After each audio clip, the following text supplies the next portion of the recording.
You know, they say that no one is all bad. And sure enough, presidential son Hunter Biden has taken time off from his busy schedule, corruptly peddling his father's political influence to our Chinese communist enemies, in order to try to get out of paying child support to the daughter he can't remember fathering off a former stripper. So when they say no one is all bad, what the hell are they talking about? To recap the history of the case, Hunter originally denied that his daughter was his, saying he had no memory of his sexual encounter with the child's mother, but could only recall a cocaine-fueled dream of a naked wrestling match with an inflatable sex doll that magically came to life when she and Hunter fell through the front of a 60-inch flat-screen television and ended up as animated characters in an episode of the Ren and Stimpy adult party cartoon. A DNA test, however, proved that the little girl was in fact Hunter's child, although it did also confirm that Hunter was an animated character in Ren and Stimpy. Hunter then agreed to pay $20,000 a month in child support, which he planned to take out of the $50,000 a month he was getting from Ukrainian oligarchs in return for his father sending $75 billion in military aid to Ukraine in order to start World War III, in the hope that a globe-destroying nuclear conflict would distract voters from skyrocketing crime and runaway inflation. With those hopes temporarily on hold, however, Hunter says his income has been reduced to whatever few measly millions of dollars he can rake in by selling his worthless paintings for inflated prices to shadowy anonymous buyers in return for an I'm with Hunter t-shirt and unspecified political favors from the President of the United States.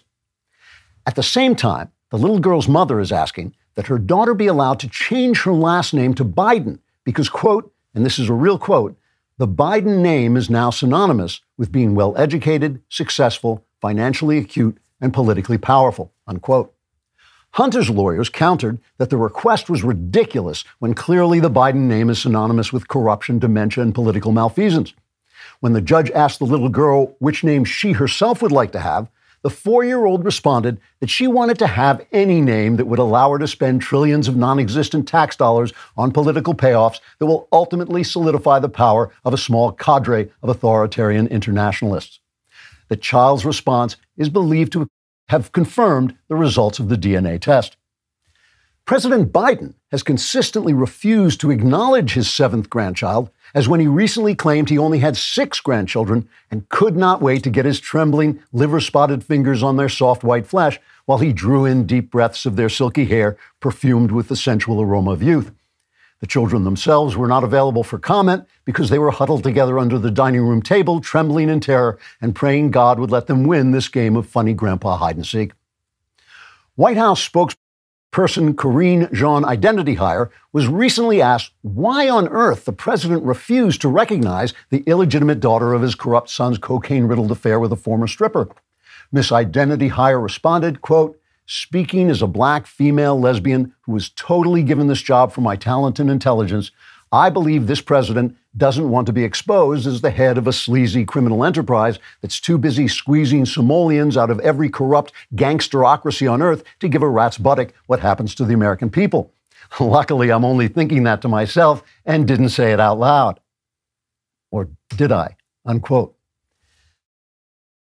Democrats worry that the Hunter court case will expose other areas of corruption in the administration and thereby hobble Democrats in their important work of slaughtering infants 10 minutes before they're born, cutting the sexual organs off healthy young people, peddling gay pornography in elementary schools, and trying to delegitimize the Supreme Court because it keeps foiling their plans by upholding the Constitution.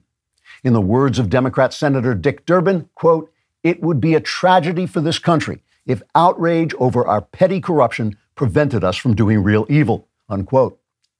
Hunter Biden, however, swears he will press on with the case against his daughter, saying, quote, I will not stop trying to deprive this 4-year-old of financial support because I want to see justice done, or possibly because I'm a corrupt dirtbag. I'm so stoned I can't remember which. For more Klavan-y goodness, like and subscribe, and don't forget to subscribe to The Andrew Klavan Show wherever you get your podcasts.